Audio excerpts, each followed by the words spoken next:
అందరికీ నమస్కారం. ఈరోజు మీ అందరికీ నేను వినిపించబోయే కథ ఇది తప్ప. రచయిత సీతా సత్య గారు.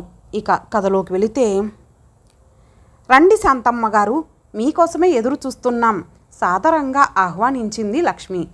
లక్ష్మి కొడుకుకు ఆ రోజు అన్నప్రాశన. అది శాంతమ్మ గారి చేతుల మీదుగా జరగాలని లక్ష్మి కోరిక. అయ్యో, నేను ఆలస్యం చేశాను కదూ. తీరా బయలుదేరే సమయానికి కరణం గారు ముఖ్యమైన పని మీద వెళ్తున్నాను, ఎదురు రమ్మంటే ఆలస్యం అయ్యింది నొచ్చుకుంటూ అన్నారు శాంతమ్మ గారు. పర్వాలేదులేండి అంటూనే బొట్టు పెట్టి కాళ్లకు పసుపు రాసి కొడుకును శాంతమ్మ ఒడిలో కూర్చోబెట్టింది లక్ష్మి. బాబును ముద్దాడి నోట్లో పాయసం పెట్టి వివేక్ అని పిలుస్తూ తను స్వయంగా కుట్టి తెచ్చిన జుబ్బా బాబుకు తొడిగి లక్ష్మి చేతికి అందించారు. ఇంకా వస్తానమ్మా లక్ష్మి, రేపు విజయ కూతురు పుట్టినరోజు, కొంచెం స్వీట్లు హాట్లు చేయాలి. పండు తాంబూలం అందుకొని బయలుదేరింది. శాంతమ్మ గారు ఎవరో ఏమిటో ఆ ఊర్లో ఎవరికీ తెలియదనే చెప్పాలి. దాదాపుగా 6 సంవత్సరాల క్రితం అనుకుంటా ఆ గ్రామంలో చిన్న సూట్ కేసుతో అడుగుపెట్టి వారం తిరగకుండానే అందరి తల్లో నాలికలా అయ్యారు. చూడగానే గౌరవం కలిగేటట్లుగా నుదుట పెద్ద బొట్టు, కాళ్లకు పసుపు, మెడలో నల్లపూసలు, చిన్న ముడి, మొహం మీద చెరగని చిరునవ్వు, శాంతమ్మ పేరును సార్థకం చేస్తూ ఎప్పుడూ శాంతంగా పేరుకు స్ఫూర్తినిచ్చిన శాంతమ్మంటే అందరికీ గౌరవం. మొదట్లో ఊర్లో అమ్మలక్కలు శాంతమ్మ గురించి రకరకాల ఊహాగానాలు చేశారు.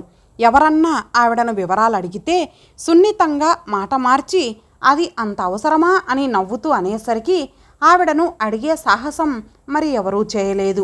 అందరికీ నేను ఉన్నాను అని సాయపడే మనస్తత్వం వల్ల ఆవిడ గురించి చాటుగా కూడా ఎవరూ చర్చించుకునే అవకాశం రాలేదు.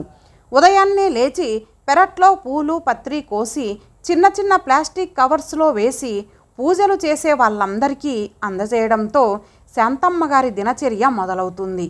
అన్ని రకాల తెలుగు పేపర్లు చదవడం ఆవిడ హాబీ.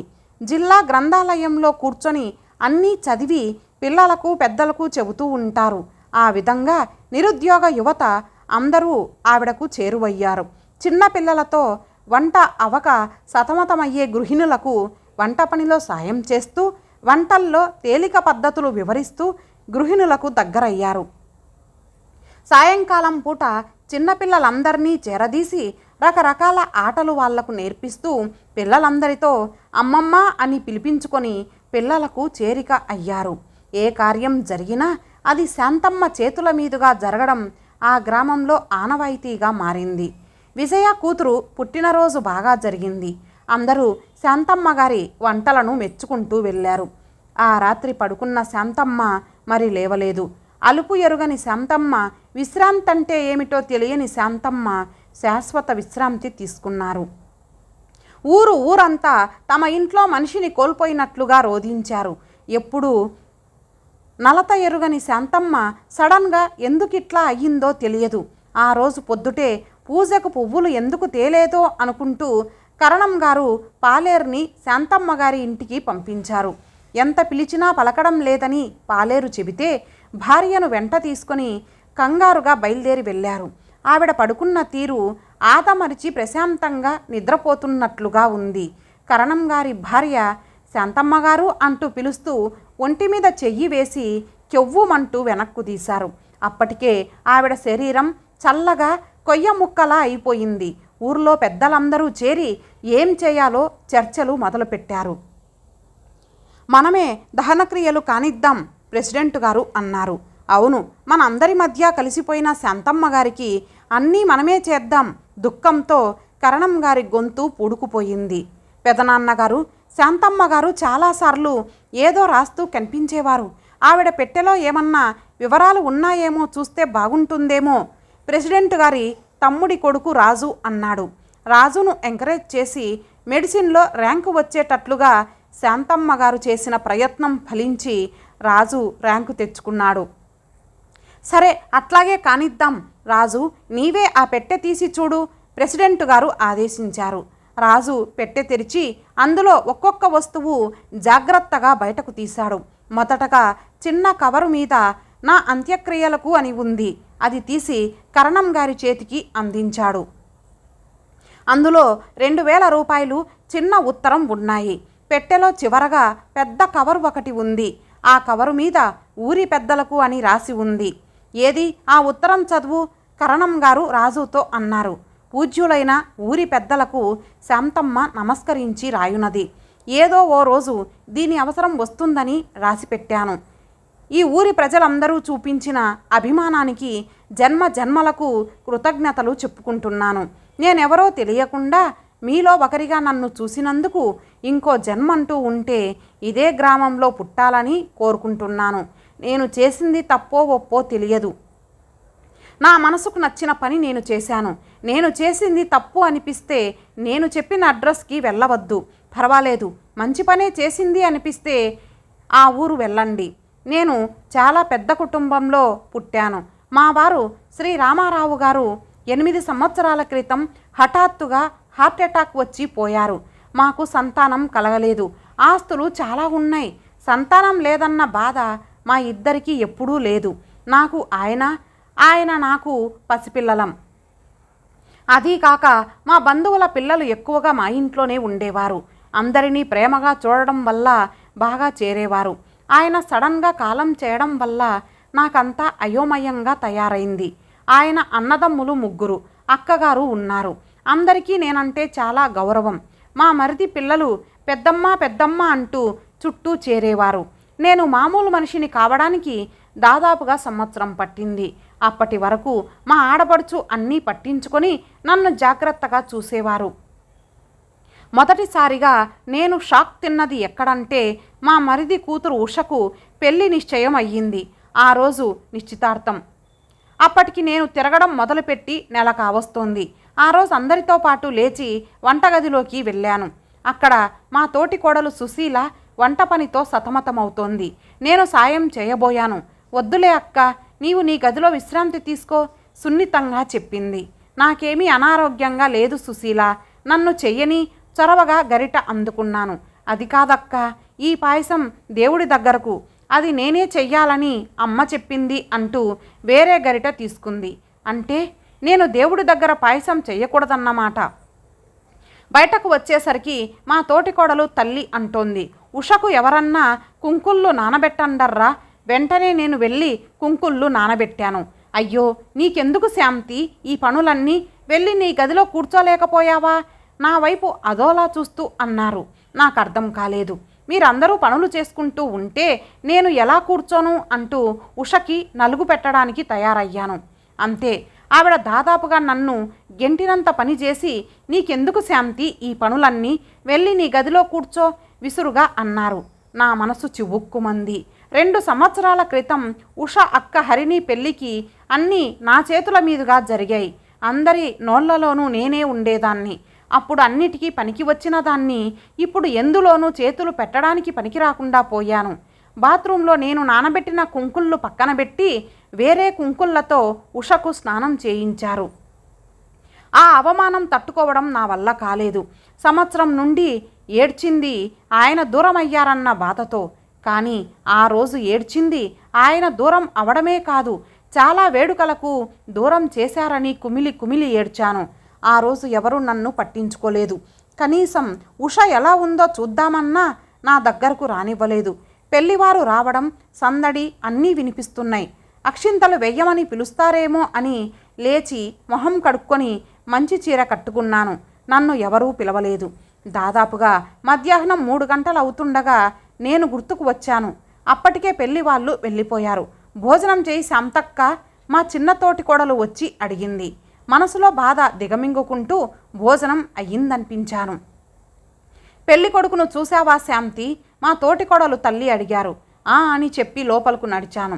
అందరూ సందడిగా పెళ్లి వాళ్ళ కబుర్లు చెప్పుకుంటూ ఉంటే నేను మాత్రం ఒంటరిగా నా గదిలో కూర్చున్నాను. నాకు పూజల మీద ఇంట్రెస్ట్ పోయింది. ఎవరి కోసం పూజ చేయాలి అని నాలో నిర్లిప్తత చోటు చేసుకుంది. చిన్నప్పుడు పూజ అంటే కాళ్ళకు పసుపు రాసుకొని ఆ పచ్చటి కాళ్ళ వైపు మురిసిపోతూ చూసుకునేదాన్ని. అదే అలవాటుగా రోజు కాళ్ళకు పసుపు రాసుకొని మట్టెలు పిల్లెళ్లతో ఉన్న కాళ్ళను ఆనందంగా చూసుకుంటూ ఉంటే మా వారు నవ్వేవారు. నీకిదేం పిచ్చి శాంతి, ఆడవాళ్ళు మొహాన్ని పదే పదే అద్దంలో చూసుకుంటారు, నీవు నీ కాళ్ళను పదే పదే చూసుకుంటావు అని వెక్కిరించేవారు. నాకు ఇష్టమైన వాటిల్లో ఇంకొకటి, ఎవరన్నా అతిథులు ఇంటికి వస్తే బొట్టు పెట్టి పండు జాకెట్ పీస్ ఇవ్వడం. ఎందుకో అలా ఇవ్వడం నాకు చాలా ఇష్టం. దానికి దూరమయ్యాను. ఎవరన్నా వచ్చినా నేను బొట్టు పెట్టకూడదు కదా, ఎవరినన్నా పిలిచి వాళ్లతో బొట్టు పెట్టించేదాన్ని.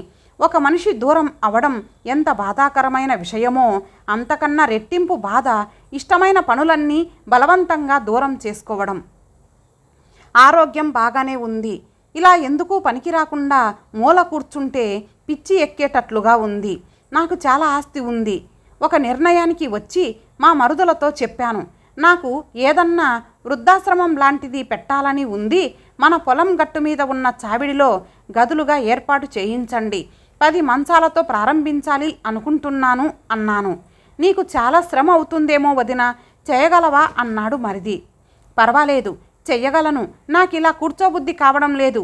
అదీ కాక మనకు తెలుసున్న ముసలి వాళ్ళు చాలామంది ఉన్నారు, ఏ ఆధారం లేని వాళ్ళు ఉన్నారు. మొదట 10 మందితో ప్రారంభించాలని ఉంది అని చెప్పాను. 3 నెలలు తిరగకుండా అనుకున్న పని మొదలుపెట్టాను. వంటకు మనిషిని పెట్టుకున్నాను. 8 మంది చేరారు. ఎవరి ఆరోగ్యానికి తగ్గట్లుగా వాళ్లకు భోజనం పెట్టేదాన్ని. వాళ్లతో రోజులు చాలా బాగా గడిచాయి. నేను అన్నీ మరిచి కొంచెం సంతోషంగా ఉంటున్నాను. ఒకరోజు మా దూరపు బంధువులు ఆశ్రమంలో ఉన్న వాళ్ళ తాలూకు మా అమ్మగారిని చూడ్డానికి వచ్చారు. వచ్చిన వాళ్లతో ఆ మా అమ్మగారు అంటున్నారు, ఇక్కడ అంతా బాగుంది, ఇక్కడకు వచ్చాక నా ఆరోగ్యం బాగుపడింది. కానీ పొద్దుటే లేచి ఆ శాంతి మొహం చూడాల్సి వస్తోంది, అది ఒకటే బాధగా ఉంది. నా చెవిన బాంబుల్లాంటి ఆ మాటలు పడిన తర్వాత నాకు చాలా బాధ అనిపించింది.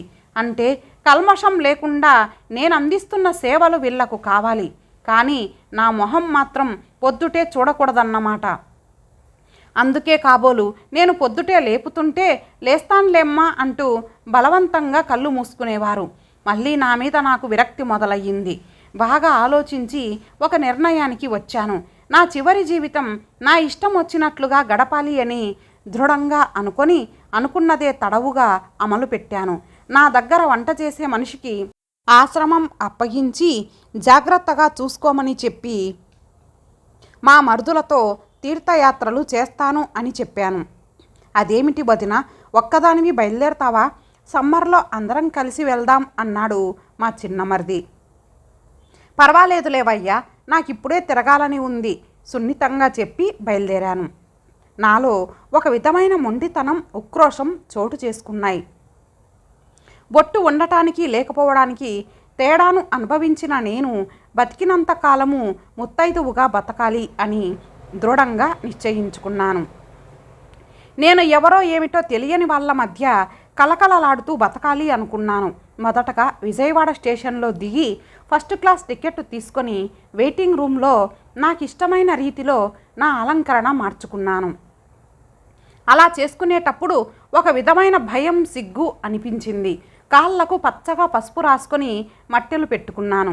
బోసిపోయిన నుదుటి మీద పావలా కాసంత బొట్టు పెట్టుకొని మెడలో నల్లపూసలు వేసుకొని నాకిష్టమైన ముదురు రంగు చీర కట్టుకొని అద్దంలో చూసుకొని ఒక్కసారి భోరుమని తనివి తీరా ఏడ్చి బయటపడ్డాను.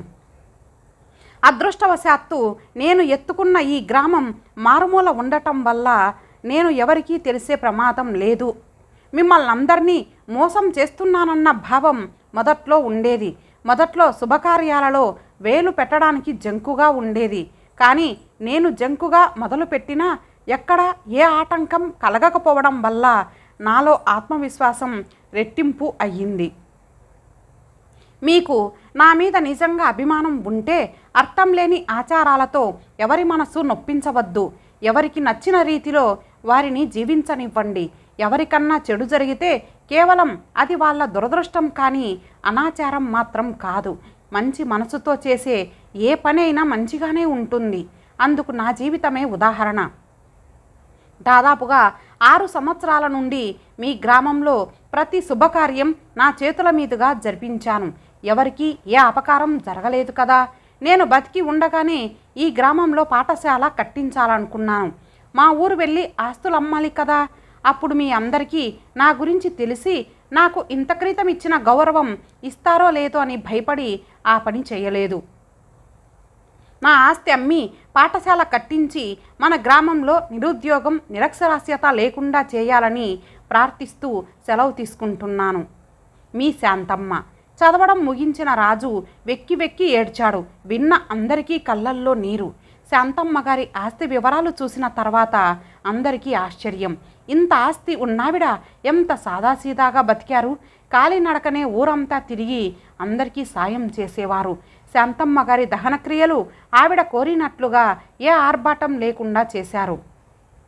ఆ గ్రామంలో సంవత్సరం తిరగకుండా శాంతమ్మ గారి పేరు మీద పాఠశాల మొదలయ్యింది. ఆవిడ కోరిక మేరకు భర్త పోయిన వాళ్లను అంటరాని వాళ్ళుగా చూడటం క్రమేపీ తగ్గింది. శాంతమ్మ గారు చేసింది తప్పు అని ఎవరూ అనుకోలేదు. ఇంతటితో ఈ కథ సమాప్తం. మరలా మరొక మంచి కథతో కలుద్దాం. అంతవరకు సెలవు. నమస్తే.